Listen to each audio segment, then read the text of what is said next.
Hey, Andrew from Ozito. Today I'm going to take the mystery out of selecting the right drill for your next project. When you have more than a few holes to drill in concrete around the home, the rotary hammer drill is sure to make light work of it. So you might be asking yourself, what's the difference between a hammer drill and a rotary hammer drill?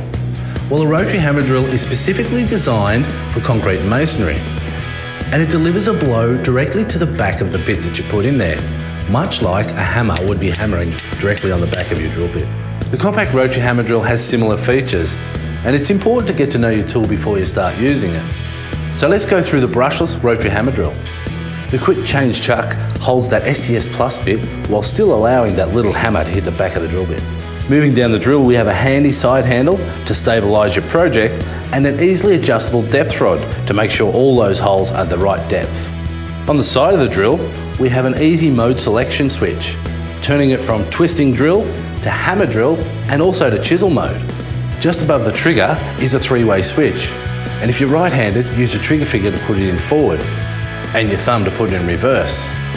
And of course in the middle locks the drill, great for accidental startup or storage or just for when not in use. Next we have a nice comfortable grip. There's LED work lights on all rotary hammer drills across the range. Best of all, it takes the power exchange battery, which is interchangeable across our power tool and garden range. Let us know your drill tips in the comments below and subscribe to stay tuned to our other cool videos.